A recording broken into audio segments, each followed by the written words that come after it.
Hey, this is Danny from Weird and Wired, and this right here is a Harmony Parlor Guitar. A Parlor Guitar is essentially a short scale guitar. It's got a narrower body. They were popularized in the mid 1800s, believe it or not. Harmony were established in 1892. This is not quite that old. This is dated to be closer to the 1950s. I have not been able to find a corresponding model number for this exact guitar. I've seen a lot with similar tailpieces and bridges, but nothing that is exactly what I've got here. The main thing throwing me off is this decal around the sound hole. Maybe someone put that on quite early after getting it. If you've got this exact same guitar and you know the model, it would be great to know, but you don't need to know the model or the name of a guitar to really enjoy it, because I have been really enjoying this. I love parlor guitars. The shorter scale works well for me. I think they're just really great for just playing out some chords. Anything bluesy.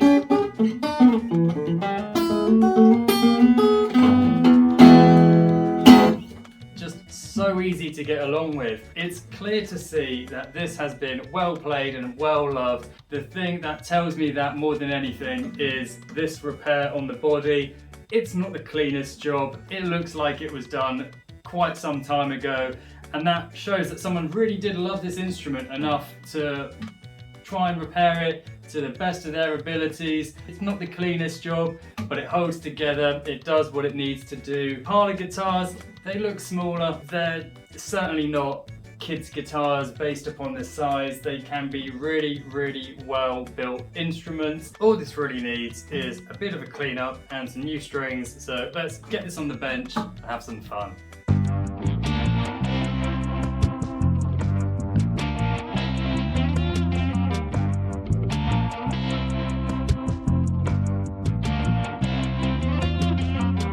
The nut on this guitar is actually made of wood, which was a surprise to me. The machine heads all work as they should. Even the plastics are in good condition. I do find sometimes guitars from this era, the plastic on the machine heads can crack or even just start to crumble away altogether. The neck doesn't have a truss rod, which isn't anything unusual for a guitar from this era. And it's still remarkably straight. You can still play this as a fretted instrument. When a guitar doesn't have a truss rod, it can fall victim to warping. This tailpiece is super cool, very Art Deco in its shape to my eye. We have two screws which connects this to the body. It is free floating and really easy to restring this using ball end strings, which is what this had when I got my hands on it.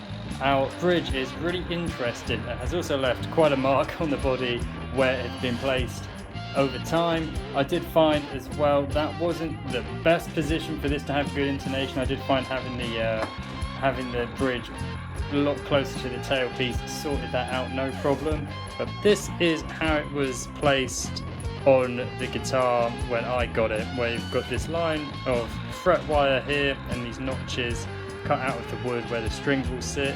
But we also have the option of this fret wire here, which would give us a much higher action than what was on it when I did get this, and it rests really easily either way. So I'm not sure whether that was intended to allow for a low action and then a much higher action. If you ever needed to turn this into a slide guitar, it's pretty much built into the bridge to give you that option.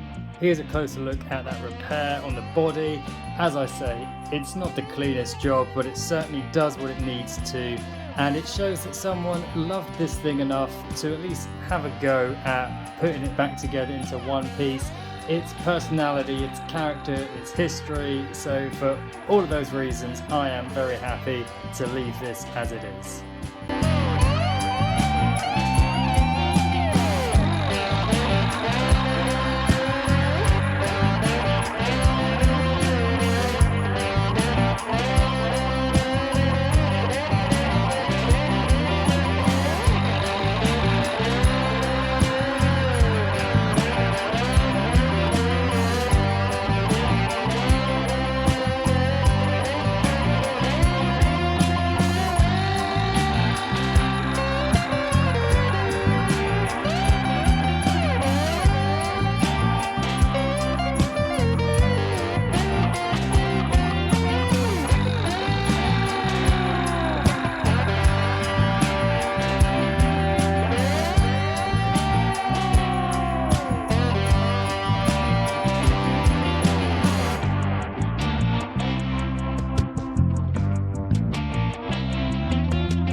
So there we go, this Harmony Parlor guitar, having had a bit of a clean up, a new set of strings, it is ready for some more playing action once again. I went for some pretty light gauge strings on this just because I prefer light gauge strings myself. As I say, I'm a fan of Parlor guitars and this one is no different. One thing I haven't mentioned up until now is the neck profile. It is a V-neck profile, which is very, very fun to play with.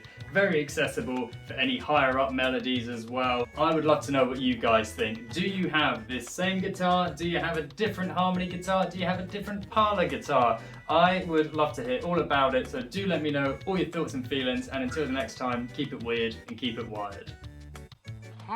Weird and wired.